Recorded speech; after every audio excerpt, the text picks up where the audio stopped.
আপনার হৃদয়ের সেই গভীর অনুভূতিটা, সেই তীব্র আকর্ষণ, সেই আবেগ যাকে আপনি ভালোবাসা নামে চেনেন, সেই ভালোবাসা কি আপনাকে চূড়ান্ত সুখ দিয়েছে, নাকি তার বিনিময়ে আপনাকে দিয়েছে গভীর কষ্ট, একাকিত্ব আর বিশ্বাসঘাতকতার যন্ত্রণা? কেন যে জিনিসটা এত মধুর মনে হয় সেটাই শেষ পর্যন্ত আপনার হৃদয় ভেঙে দেয়। কেন ভালোবাসা আপনাকে সাকিনা বা শান্তি দেওয়ার বদলে অশান্তির কারণ হয়? আপনি কি জানেন এই কষ্টটা আসে কেন? এই কষ্টটা আসে কারণ আপনি আপনার সেই ভালোবাসাকে ভুল পাত্রে, ভুল মানদণ্ডে বিচার করেছিলেন। আপনি কি প্রস্তুত সেই সত্যটা জানার জন্য, যে আপনার ভালোবাসাকে কষ্ট থেকে মুক্ত করে আল্লাহর সন্তুষ্টির পথে নিয়ে যেতে পারে? আসসালামু আলাইকুম রহমতুল্লাহ। আজকের কথাগুলো সেই সব হৃদয়ের জন্য যারা প্রেমে পড়ে কষ্ট পেয়েছেন, অথবা যারা ভালোবাসার আসল সংখ্যা খুঁজতে গিয়ে বিভ্রান্ত। আজ আমরা কথা বলবো ভালোবাসার ইসলামিক রূপ নিয়ে। আমরা জানব কেন ভালোবাসা আল্লাহর এক নিয়ামত, কিন্তু এর অপব্যবহার কিভাবে পাপ ও হতাশা নিয়ে আসে, আর কিভাবে ভালোবাসা ফরজ, ওয়াজিব এবং মুস্তাহাব এই তিনটি স্তরে বিভক্ত হয়। আসসালামু আলাইকুম রহমতুল্লাহি ওয়া বারাকাতুহু। আমাদের চ্যানেলে যদি নতুন হয়ে থাকেন তাহলে চ্যানেলটি সাবস্ক্রাইব করবেন, আর ভিডিওটি যদি ফেসবুক থেকে দেখে থাকেন তাহলে ফেসবুক পেজটি ফলো দিয়ে আমাদের সাথেই থাকবেন, যেখানে আমরা ইসলামের সমৃদ্ধ ইতিহাস ও জীবনের গভীর শিক্ষাকে আপনার হৃদয়ে পৌঁছে দেওয়ার চেষ্টা করি, যেন প্রতিটি আত্মা প্রশান্তি খুঁজে পায়। আপনার ইমানি জীবনকে আরও সমৃদ্ধ করতে চান? আমাদের ব্লগে পড়ুন অনুপ্রেরণামূলক প্রবন্ধ, শুনুন হৃদয় ছোঁয়া অডিও এবং আপনার জীবনের প্রতিটি প্রশ্নের ইসলামিক সমাধান খুঁজে নিন। আজই ভিজিট করুন আমাদের ওয়েবসাইট www.umakonth.com। আপনার হৃদয় যখন ভালোবাসে তখন সে দুটো জিনিস চায়, পূর্ণতা এবং স্থায়িত্ব। কিন্তু যখন আপনি একজন মানুষ থেকে পূর্ণতা বা স্থায়িত্ব চান, তখন সেই মানুষটা আপনাকে হতাশ করে, কারণ মানুষ পূর্ণ নয়, মানুষ পরিবর্তনশীল। ভালোবাসার কষ্ট, ভুল লক্ষ্যে বিনিয়োগ। ভালোবাসা কষ্ট দেয় কারণ আমরা মানুষের কাছ থেকে সেই দেবত্ব আশা করি যা কেবল আল্লাহরই প্রাপ্য, সৃষ্টিকে স্রষ্টার স্থানে রাখা। যখন আপনি কোনো মানুষকে আল্লাহর চেয়েও বেশি ভালোবাসেন, তখন আপনি অজান্তেই আপনার হৃদয়ের সেই জায়গাটা একজনকে দিয়ে দেন যা শুধু আল্লাহর জন্য নির্দিষ্ট। সেই ব্যক্তি আপনার সমস্ত আবেগ, আপনার সমস্ত প্রত্যাশার ভার বহন করতে পারে না। তখন সেই ভারের কারণেই সম্পর্ক ভেঙে যায় আর আপনার হৃদয় ভেঙে যায়। আধ্যাত্মিক আইন, আল্লাহর এক অলিখিত আইন হলো, আপনি আল্লাহকে বাদ দিয়ে যার প্রতি বেশি আসক্ত হবেন, আল্লাহ সেই জিনিসটা দিয়ে আপনাকে কষ্ট দেবেন, যাতে আপনি আবার তার দিকে ফিরে আসতে পারেন। আল্লাহ কোরআনে পরিষ্কারভাবে ভালোবাসা ও ঈমানের মধ্যে সম্পর্ক স্থাপন করেছেন। কিন্তু যারা ঈমান এনেছে তারা আল্লাহর প্রতি ভালোবাসায় সুদৃঢ়তর। সূরা আল বাকারা আয়াত ১৬৫।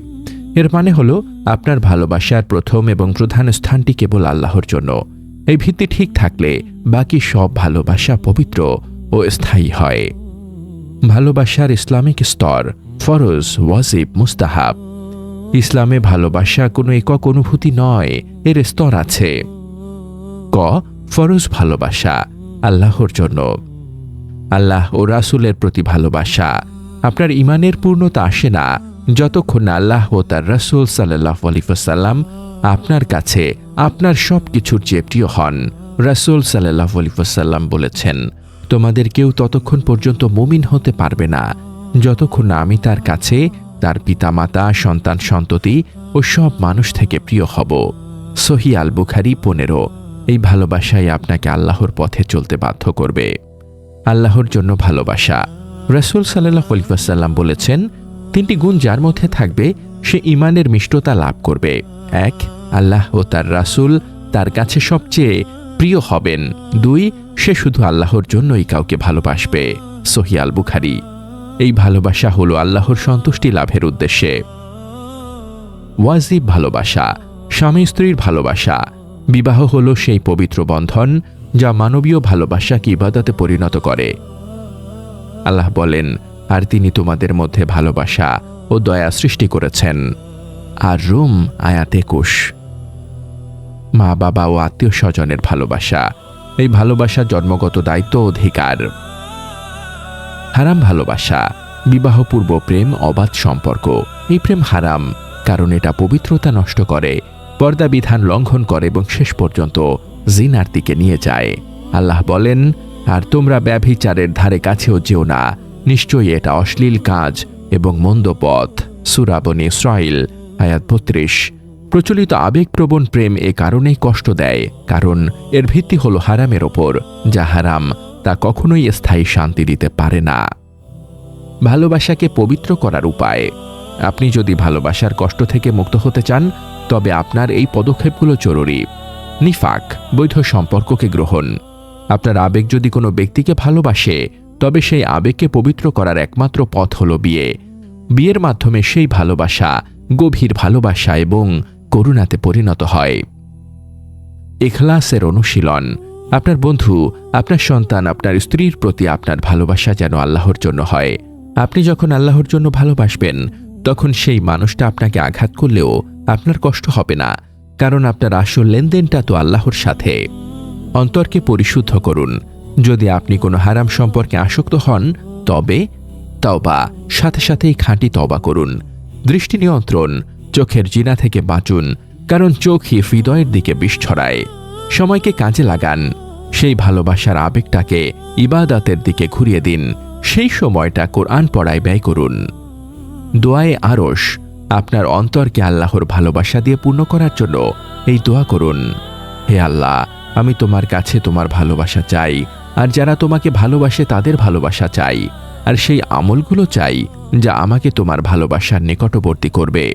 হে আমার ভাই, আমার বোন, আপনার ভালোবাসা পবিত্র, কিন্তু আপনি আপনার ভালোবাসাকে ভুল মানদণ্ডে বিচার করে কষ্ট পাচ্ছেন। আপনি আপনার জীবনের সেই ভালোবাসাকে সেই জায়গায় ফিরিয়ে দিন যা শুধু আল্লাহর জন্য নির্দিষ্ট। আপনার হৃদয়ের সেই ফাঁকা জায়গাটা একমাত্র আল্লাহর ভালোবাসা দিয়েই পূর্ণ হতে পারে। আল্লাহর জন্য ভালোবাসুন, তবে আপনার ভালোবাসা আপনাকে শুধু জান্নাতের দিকে নিয়ে যাবে। হে আল্লাহ, হে আল ওয়াদুদ, হে আল মুমিন, আমরা হারাম ভালোবাসা এবং তার কষ্ট থেকে তোমার কাছে আশ্রয় চাই। তুমি আমাদের অন্তরকে একমাত্র তোমার ভালোবাসা দিয়ে পূর্ণ করে দাও। আমাদের ভালোবাসা যেন তোমার সন্তুষ্টির জন্য হয়। আমাদের জীবন সঙ্গীকে আমাদের জন্য সেই মাওয়াদ্দা ওয়া রাহমা এর উৎস বানিয়ে দাও, এবং তোমার ভালোবাসার নূর দিয়ে আমাদের জীবনকে আলোকিত করো।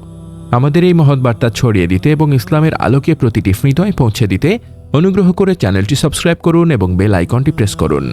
আমাদের ফেসবুক পেজ ফলো করে উমাকণ্ঠ পরিবারের একজন সদস্য হয়ে যান।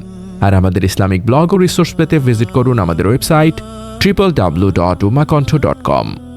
সৃষ্টিকে স্রষ্টার স্থানে রাখা।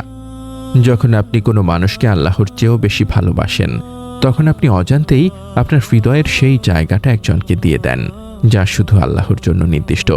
সেই ব্যক্তি আপনার সমস্ত আবেগ, আপনার সমস্ত প্রত্যাশার ভার বহন করতে পারে না।